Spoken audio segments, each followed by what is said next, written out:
tenemos un Señor que es Señor de todo. Y esta semana, nuestro enfoque es sobre el arrepentimiento, específicamente el arrepentimiento.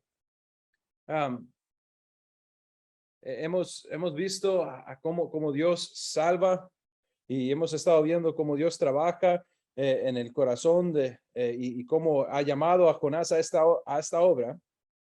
Pero si miramos el libro, podemos ver que hay como una división bueno, hay 4 capítulos, pero hay como 2 partes, ¿no? Y esta es como la segunda oportunidad. ¿Alguno aquí en esta habitación alguna vez le han dado una segunda oportunidad?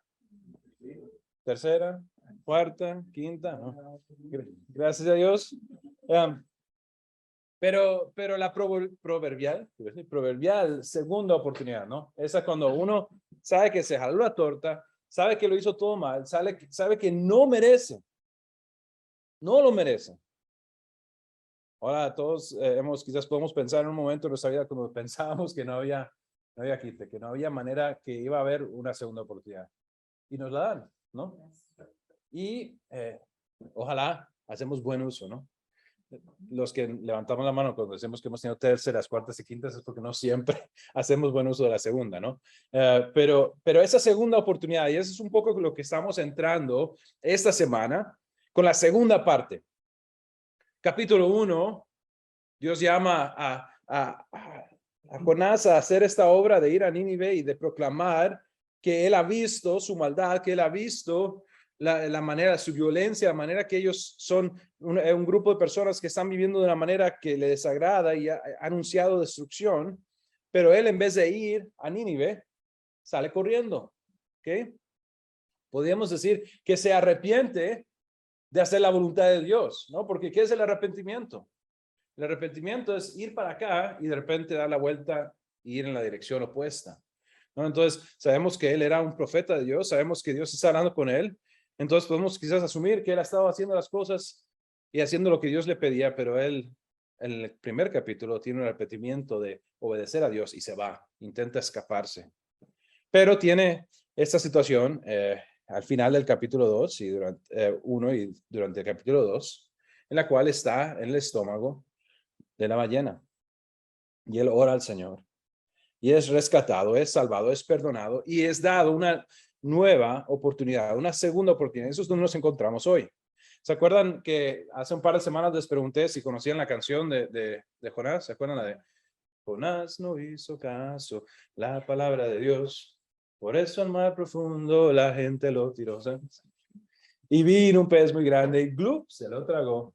¿Por qué no hizo caso a la palabra de Dios? ¿Por qué no hizo caso a la palabra de Dios? Yo aprendí esa canción cuando tenía como esos años, ¿no? Y me acuerdo todavía. Y no es que la cante todos los días. Así es la música. Pero hay un segundo verso que dice que pasados 3 largos días el pez lo vomitó. Así hacíamos. Una ciudad muy grande y así les predicó. El pueblo arrepintióse y Dios les perdonó. ¿Por qué se hicieron caso a la palabra de Dios? ¿Por qué se hicieron caso a la palabra? Me están viendo como que nadie conoce esa canción. Canten conmigo. No. Pues es el himno de esta serie. Y esa es la parte 2, el verso 2. Pasados 3 largos días, el pez lo vomitó. Y va a una ciudad muy grande. Y ahí es donde nos encontramos ahora. La segunda oportunidad de Jonás. El Señor habló, ¿cómo? Por segunda vez a Jonás.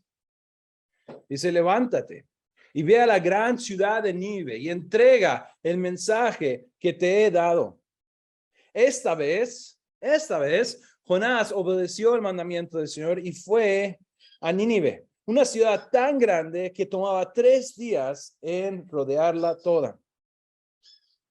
Aquí, en estos 2 versículos, hay unas palabras como gran ciudad de Nínive, y después una ciudad, versículo 3, una ciudad tan grande que tomaba 3 días recorrerla toda. En estos 2 versículos vemos algo sobre una majestuosidad, algo sobre el tamaño, sobre la envergadura, pero incluso podríamos decir que sobre todo en el versículo 2, levántate y ve a la gran ciudad de Nínive. Yo creo que no solo, y no es una limitante, no es que estamos limitados o que estoy diciendo que no tiene nada que ver con el tamaño, la envergadura, la importancia de la ciudad, pero incluso el que conoce la historia, acabo de cantarla, sabe que Dios va a hacer una gran obra. Entonces, hay algo grande que Dios va a hacer en esta ciudad. Y más bien es algo magnífico porque, ¿por qué está yendo Jonás a esta ciudad? ¿Con qué propósito? ¿Por qué razón Dios lo ha mandado? Si conocen las epístolas, saben que hay epístolas donde hay más regaño y epístolas donde dicen, hey, están haciéndolo bastante bien. Eso si fuera una epístola sería de las buenas o de las malas. Malas, ¿no? Están haciendo las cosas terriblemente. Y había llegado ante Dios su maldad, su violencia. Pero es una gran ciudad. Es una gran ciudad. Eso es una como, obviamente un dibujo, ¿no? Pero que podría ser. Pero cuando hablamos del tamaño, la envergadura, cuando decimos esa gran ciudad, esta ciudad que duraba 3 días en navegarse, o recordar el versículo, una ciudad tan grande que tomaba 3 días recorrerla toda, una manera de hacerlo. Las diferentes traducciones usan a veces diferentes palabras para articular este concepto y no hay un consenso, entre los estudiosos en qué exactamente significa, porque hay lo que sí sabemos, si paso aquí, sabemos dónde está Nínive. Nínive está en la vieja ciudad de Mosul. No sé si ven aquí, es de Mosul. Mosul, si les suena, Estados Unidos tuvo una gran bronca hace unos años en Mosul. Tuvimos una situación seria. Y después, más adelantamos más, un poquito menos de años, tuvimos problemas ahí, bueno, digamos, tuvimos todos, donde empezó a formarse ISIS, el grupo revolucionario musulmán que entró y tomó. Pero si hacemos aquí tengo, a ver si funciona el efecto. Esto es sobrelapado, lo que es la ciudad actual, ¿no? Donde vemos aquí ciudad, donde vemos, esos son edificios, pero ve que hay como unos espacios aquí, ¿no? Que no están construidos. Interesantemente, todo este borde de aquí son las paredes originales, o la zona original de Nínive. Y vean, vamos a pasar, y así más o menos, esa es una ilustración, ¿no? Pero si nos devolvemos, podemos ver cómo está todavía, y el río Kosher, que pasa a través, y pasaba por las paredes, y el río Tigris, que pasa aquí al frente, ¿no? Entonces, una ciudad grande, la cual aproximadamente, como sabemos cuál es, y está ahí todavía, sabemos que las circunferencias son aproximadamente unos 12 a 13 kilómetros de circunferencia. Entonces, no exactamente vamos a durar 3 días en dar la vuelta físicamente, excepto que algunas personas han dicho que sí existía el concepto de la Gran Nínive. Y la Gran Nínive abarcaba Rebot Ir, Sela y Rasén. O sea, eran 4 ciudades que se consideran como un conglomerado, lo que nosotros llamaríamos aquí la GAM, ¿no?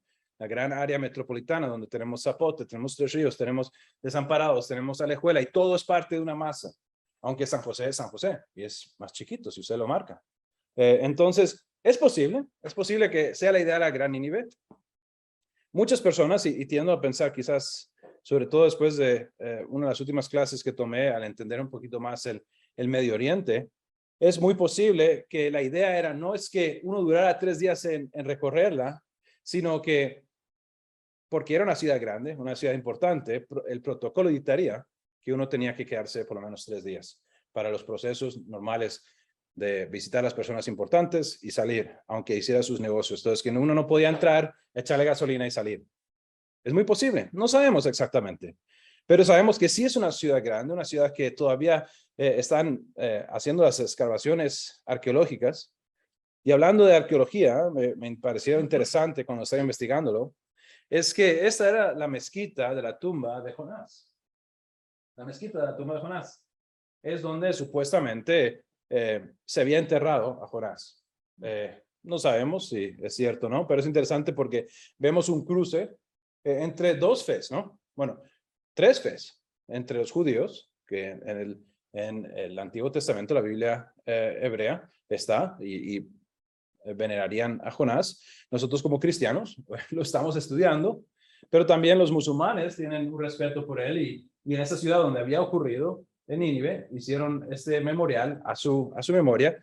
El 2019 fue destruida por el grupo de ISIS, Entonces ya no se ve como se veía antes. Pero ahí está, la tumba todavía está abajo, o hay una tumba, no sabemos si es. Pero es interesante porque cuando vemos estos cruces entre pueblos, entre fes, entendemos, estos son cosas históricas, no son nombres inventados, son cosas. Ahora podemos decir, ok, bueno, pero ¿qué de la ballena o el gran pez, ¿no? Técnicamente. Y podría decir que, bueno, en mis estudios me di cuenta que, seguramente Eric lo había visto, como 1891, un hombre supuestamente están haciendo búsqueda de ballenas, ahí se cayó, se lo comió y duraron 2 días en sacarlo y salió vivo. Hace, ¿qué? Casi 200 años de eso, entonces, ¿será 100% veraz o será leyenda? No lo sabemos. La pregunta es, ¿Dios puede hacerlo? Dios tiene el poder, porque si Dios no puede hacer eso, tenemos otros problemas más grandes, ¿no? Tenemos otros problemas más grandes. Pero signifique lo que signifique, sabemos que aquí la Biblia está, y me refiero al tamaño, no al tamaño de la ciudad, es una ciudad de gran importancia. Es una ciudad que evoca miedo. Porque este temor de que ellos, de la manera que actuaban y la manera que eran violentas, ellos habían sido los que habían dirigido ataques a pueblos alrededor suyo en todos lados, como los asirios, y habían ido hacia Israel. Y personas en Israel habían sufrido mucho por ellos y sabían la manera, no solamente la capacidad táctica que tenían, sino la manera en la que ellos eran conocidos por ser personas que atacaban salvajemente y sin misericordia. Y eso nos trae el versículo 4. El día que Jonás entró en la ciudad, clamó a la multitud: dentro de 40 días, Nínive será destruida. Si recuerdan, versículo 2 del capítulo 1, Dios le había dicho inicialmente, el llamado inicial era: levántate, ve a Nínive, la gran ciudad, y proclama contra ella, porque su maldad ha subido hasta mí. Dios había tomado nota específica de la manera en la cual ellos estaban operando, el nivel de su violencia, el nivel de su maldad, el nivel de la manera que ellos actuaban. E incluso vamos a ver mención de eso por voz de ellos en un momentito, que ellos admiten a esa realidad, de que ellos eran las personas que no vivían de una manera buena, de que tenían maneras muy viles de actuar y tratar a las personas. Y me parece interesante que cuando vemos este versículo, la semana pasada, el pez grande deposita a Jonás en la costa, y esa semana Dios le da la nueva oportunidad, le dice: ok, este es su segundo chance, su segunda oportunidad, haga lo que le dije. Y lo próximo, y sabemos que es una distancia, no importa dónde lo dejó el pez, podemos ver varias opciones, va a caminar un rato. Pero el viaje parece no tener importancia, lo importante aquí es el mensaje. Porque dice: el día que Jonás entró en la ciudad, proclamó a la multitud: dentro de 40 días, Nínive será destruida. Ahora, lo que me parece interesante, y ahí esto entra en la conjetura, no sabemos, es tan breve la descripción, es tan breve, dice que simplemente entró un día, y yo no sé, yo no sé si él solamente proclamó un día. Tiendo a veces a pensar que él ni siquiera como que se dio una vuelta 3 días, sino que entró quizás un día, quizás solo habló con un grupo de personas, no lo sabemos, pero es como una declaración así: hey, por cierto, el que me escuche proclamando durante un día: hey, en 40 días se acabó todo. Dios se va a llevar todo esto. Esta ciudad será destruida. Es interesante también que la misma palabra que se usa para destruida, en algunas traducciones, dependiendo si usted lo está mirando, quizás use arrasado, y son palabras muy similares, destruidos, arrasados, pero la misma palabra en hebreo también es volcado. Y es vacilón porque sabemos, si pensamos en lo que va a ocurrir, que definitivamente va a haber un vuelco en esta ciudad. Definitivamente. Pase lo que pase. O van a ser destruidos o van a ser volcados. Va a haber un cambio radical en esta ciudad. Entonces la gente de Nínive creyó el mensaje de Dios. ¿Ven esta declaración? Entonces, dentro de 40 días Nínive será destruida. Entonces la gente de Nínive creyó el mensaje de Dios. ¡Qué increíble! ¡Qué increíble! Para mí es fascinante ver la respuesta. Y la respuesta que vamos a ver elaborada aquí, que se va a desempacar sobre cómo ellos, al nivel que ellos creen. Y la manera en la que no solamente creen, o sea, dicen, ok, creemos que Dios no nos destruya. Dice, entonces la gente de Nínive creyó el mensaje de Dios. Y desde el más importante hasta el menos importante, o sea, esto incluye todo el mundo, declararon ayuno y se vistieron de tela áspera en señal de remordimiento. Cuando el rey de Nínive oyó lo que Jonás decía, bajó de su trono, se quitó sus vestidos reales, se vistió de tela áspera y se sentó sobre un montón de cenizas. Estos a veces, o sea, yo creo que metafóricamente entendemos esto. Todos hemos pasado por lutos, hemos pasado por dolores. Pero en esta parte del mundo, en este tiempo, eso son cosas literales. Y lo vemos en el Antiguo Testamento, Ezequiel 27. Dice, gritan fuerte por ti y lloran amargamente, se echan polvo sobre la cabeza, se revuelcan en las cenizas, se rapan la cabeza en señal de duelo. Ahora sabemos lo que es el problema. Eric, estamos en duelo. Y es algo que se repite, pero se rapa la cabeza en señal de duelo. Ahora, si usted tiene como una melena así como mi hermano atrás ahí bonita y además ya más corta, así como bello, y usted, eso sí es duelo, le duele. Pero se rapa la cabeza en señal de duelo por ti y se visten de tela áspera. Muchas veces hablas de que se ciñen. O sea, lo tienen aquí alrededor se imagina lo incómodo de tener aquí la ropa así áspera y sentirlo. Lloran por ti con gran amargura y profundo dolor. Joel capítulo 2 dice, por eso dice el Señor, vuélvanse a mí ahora, mientras haya tiempo. Y es interesante porque aquí estamos viendo las señales externas normales del cercano Medio Oriente en el tiempo antiguo de cómo ellos manifestaban su dolor, cómo manifestaban el sufrimiento. Pero vea esa respuesta de Joel donde Dios, sabiendo eso y eso siendo la naturaleza, Él les indica eso. Dice, pero por eso dice el Señor, vuélvanse a mí ahora, mientras hayan tiempo. Entréguenme su corazón. Acérquense con ayuno, llanto y luto. ¿Qué es lo que le pide? Y no está diciendo que no hay muestras. Dice, acérquense con ayuno, con llanto, con luto. Esos son muestras. Pero ¿qué acaba de decir primero? Vuélvanse a mí ahora, mientras hay tiempo. Entréguenme, ¿qué? Su corazón. Entonces, al centro, sabemos, al centro de lo que Dios quiere no es necesariamente lo externo, aunque lo externo muestra muchas veces lo interno, pero no necesariamente, ¿no? Podemos hacer algo externo. Y es solo para que la gente lo vea, para que la gente diga, uy, qué triste está, o uy, qué buena persona, o uy, esto, o uy, lo otro, ¿no?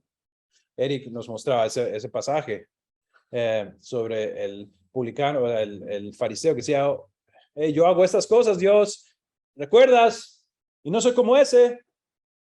No, el corazón no está correcto, ¿no? Pero él dice, mientras haya tiempo, entréguenme su corazón. Y acérquense con luto, llanto y, o sea, ayuno, llanto y luto. Sí, hay muestras externas. Pero dice, no se desgarren la ropa en su dolor, sino desgárrense sus corazones. Dios no está diciendo que estaba mal que mostraran su dolor de esa manera, pero lo que él está diciendo, hey, lo que me importa es que haya un arrepentimiento en el corazón, ¿no? Regresen al Señor su Dios, porque Él es misericordioso y compasivo, lento para enojarse, lleno de amor inagotable. Está deseoso de desistir y no de castigar. Cuando esta profecía viene a Joel para el pueblo de Israel, él está diciendo, hey, ellos son mis hijos y yo deseo que vuelvan a mí. Yo quiero cosas buenas para ellos, no quiero destruirlos, no quiero castigarlos. Pero no es suficiente que digan, sí, papi, sí, disculpe. Ok, nos arrepentimos. Quizás para usted y para mí, digamos, uy, qué bien, ya escarmentó, ya aprendió, ya se arrepintió. Pero Dios dice, hey, es el corazón. Yo voy a mirar en el corazón. Y quizás, Mao, lo siento la garganta. Mao se ve desgarrado, está llorando, tiene ceniza. Si se imaginan que llegara Mao desgarrada la ropa, con ahí ropa áspera y ceniza en el pelo, bueno, creo que lo apartaríamos a la par y hablaríamos con él y le digo, está bien. Está desgarrado. Pero Dios mira y ve mi corazón. Y Él sabe si mi corazón está desgarrado. Por eso miramos el Salmo 51, porque sabemos por la palabra misma de Dios que ese arrepentimiento del rey David era genuino. Él tenía no solamente externamente, sino internamente, tenía el corazón rasgado. Regresen al Señor su Dios. Y estas palabras del Señor a su pueblo, porque Él es misericordioso y compasivo. Lento para enojarse, lleno de amor inagotable. Está deseoso de asistir y no de castigar. Pero entendamos bien que cuando Dios estaba llamando y estaba anunciando a su pueblo, en este caso, que se arrepintiesen, no estaba buscando que se tiraran ceniza en la cabeza. Si así se sentían, muy bien. Pero lo que les estaba pidiendo es que cambiara su corazón. Eso es lo que iba a hacer que no hubiera un castigo. Eso es lo que iba a hacer que pudieran restaurar su relación. Y el deseo de nuestro Dios es ese. El deseo es de desistir y no de castigar. Pero les pongo estos pasajes porque quiero que entendamos que en el mundo de aquel entonces, en el cercano Medio Oriente, era muy común. Esa es la manera en la cual se mostraba duelo, pero sabemos que Dios mira más allá de la ceniza, mira más allá de la ropa desgarrada, ¿no? Está viendo lo que está ocurriendo realmente en el corazón. Si es cierto. Entonces el rey y sus nobles enviaron el siguiente decreto por toda la ciudad. Nadie puede comer ni beber nada, ni siquiera los animales de las manadas o de los rebaños. Tanto el pueblo como los animales tienen que vestirse de luto y toda persona debe orar intensamente a Dios. Apártese de sus malos caminos, apartarse de sus malos caminos y abandonar toda su violencia. Recuerda que hablé de que esas son cosas por las que ellos eran conocidos y ellos lo saben. Han recibido el mensaje. Y están diciendo, ok, vamos a ver que haya un cambio. ¿Quién sabe? Puede ser que todavía Dios cambie de parecer, contenga su ira feroz y no nos destruya. Ellos estaban deseando ver si había alguna manera en la cual ellos pudieran no recibir esta ira. Y entendieron claramente la razón de su culpa, entendieron que ellos que estaban en un camino que estaba opuesto completamente a Dios. Y algo ocurre en sus corazones, el cual sabemos por la respuesta de Dios que Él mira a sus corazones y no es solamente un show, no es solamente algo que hacen, arman, hay un, ¿cómo se llama? Arman se usa aquí un... ¿Campaña? No, bueno, perdí. ¿Espectáculo? Eso, más o menos. ¿No? ¿El qué? Eso, zafarrancho, esa palabra me cuesta un montón. Sino que era honesto, era legítimo. No era solo drama, no era solamente un show, ¿no? El show me funciona muy bien, todos entienden show. Y este pueblo se arrodilla ante Dios. Vean lo que dice Segunda de Crónicas, capítulo 7, hablando otra vez del pueblo de Dios. Eso era lo que Dios le decía a su pueblo acerca de la manera en la que podían operar. Dice, pero si mi pueblo, que lleva mi nombre, se humilla y ora, busca mi rostro y se aparta de su conducta perversa, yo oiré desde el cielo. Perdonaré sus pecados y restauraré su tierra. Mis ojos estarán abiertos y mis oídos atentos a cada oración que se lleve en este lugar. Interesante, otra vez, un pasaje en el cual Dios está hablando a su pueblo Israel, diciendo, hey, necesita ver como una evidencia del corazón, ¿no? Que sea algo honesto. Sabemos que Dios no está buscando los sacrificios de animales, sino el corazón. Sí, había cosas externas que debían hacer, pero si no tenía un significado interno, no vale. No vale. Y yo pienso, como iglesia, cuando leemos esto, pero si mi pueblo, que lleva mi nombre, y sabemos que no fue escrito nosotros, fue escrito para Israel, pero somos su pueblo. Pero si mi pueblo, que lleva mi nombre, se humilla y ora, y esa humillación creo que lleva la idea de que entendemos de que hemos estado haciéndolo mal y estamos viniendo ante Dios diciendo, hey, yo tengo la culpa, yo he pecado contra ti, como lo dice David, se humilla, deja el orgullo que tan fácilmente hace que yo no quiera llegar ante Dios y admitir mi falta. Porque yo sé que para mí es fácil cuando hay cosas incorrectas en mi corazón, buscar excusas o evitarlo, evitar y tengo que humillarme y orar al Señor y buscar su rostro. Pero no solo eso, sino apartarme de esa conducta, apartarme de las cosas que no debo hacer, que sé que son una afronta a Dios. Entender que ese es el deseo de Dios. Acabamos de ver que con su pueblo, Él es misericordioso, es lento a la ira.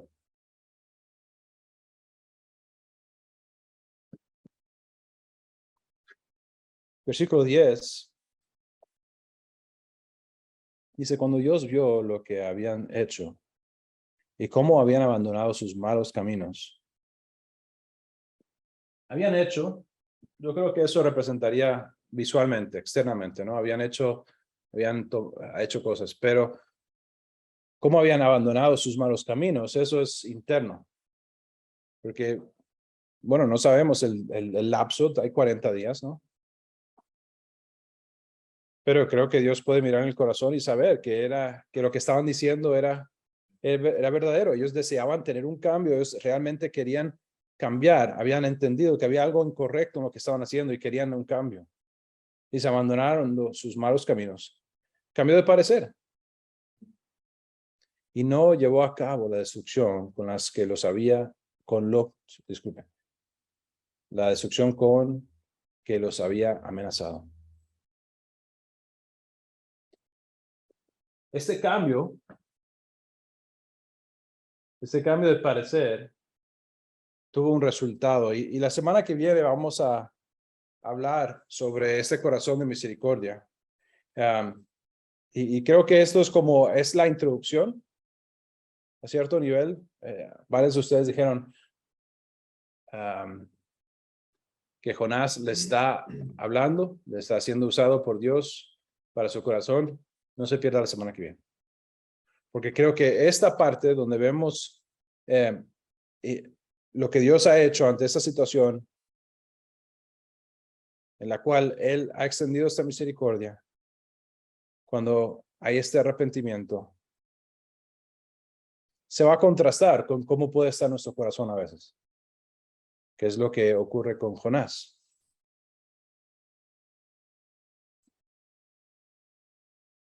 Pero como pensamiento para hoy, me quedo con esto. que solo un corazón arrepentido puede estar cerca de Dios. Cuando yo estoy dejando que cosas estén en mi corazón, que no deben estar ahí, eso está creando barreras y está haciendo que yo me aparte. Pero cuando me humillo, como acabamos de ver en el otro pasaje, en Crónicas, y me arrepiento y hay un cambio en mi corazón, puedo ver restaurada esa relación, puedo acercarme otra vez a Él, puedo estar en comunidad otra vez. Y no es tan difícil de entender porque es así con nuestras relaciones interpersonales, ¿no? Entre esposo y esposa, entre padres e hijos, entre amigos. Que cuando hay una ofensa, hasta que no hay y a veces tenemos que comernos la bronca, ¿no? Tenemos que decir, hey, yo me equivoqué.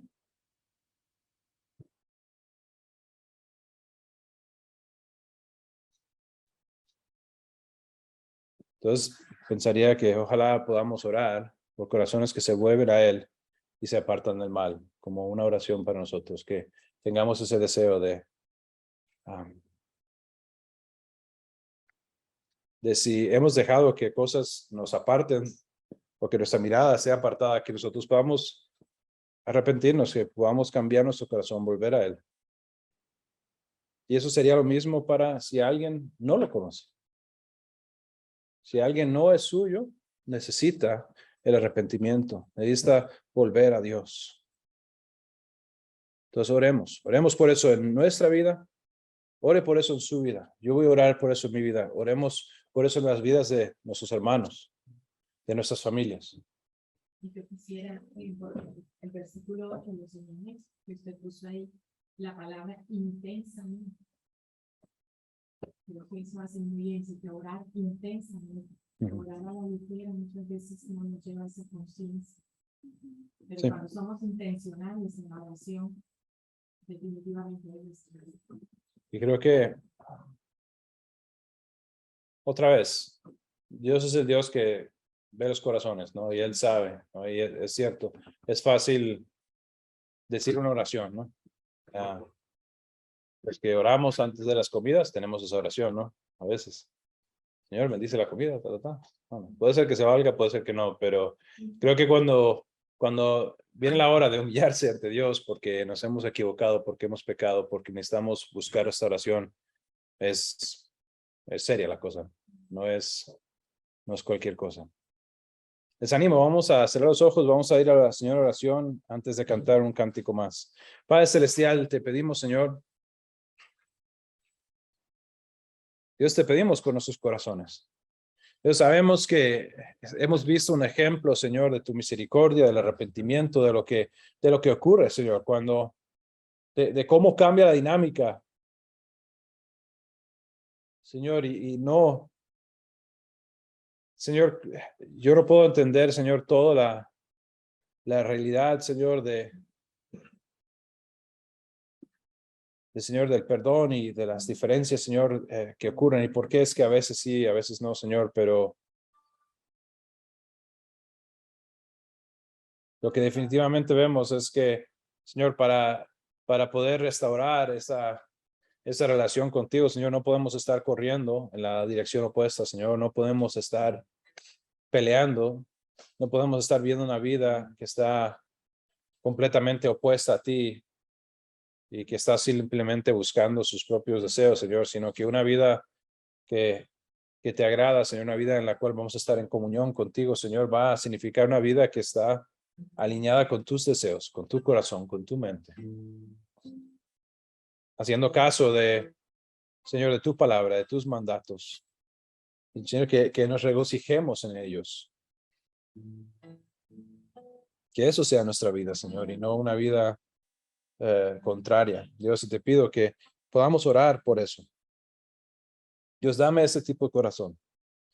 Un corazón que rápidamente se da cuenta de cuando hay algo que está causando, Señor, enemistad contigo, Señor, y que pueda, Dios, arrepentirme, Señor, y no vivir en esa condición, Señor. Y Dios, por mis hermanos, que podamos tener un deseo, Señor, de estar cerca de ti, de vivir en santidad. Dios, y por aquellos que nos rodean, familia, amigos, vecinos, Señor, que te necesitan todavía, se necesitan, Señor, tener este cambio en su corazón, Dios. Úsanos, Señor. Déjanos tener un deseo para compartir con ellos, Señor, abiertamente, con valentía, Señor, la verdad que sabemos que transforma. Te pedimos por estas cosas, en nombre de Jesús. Amén.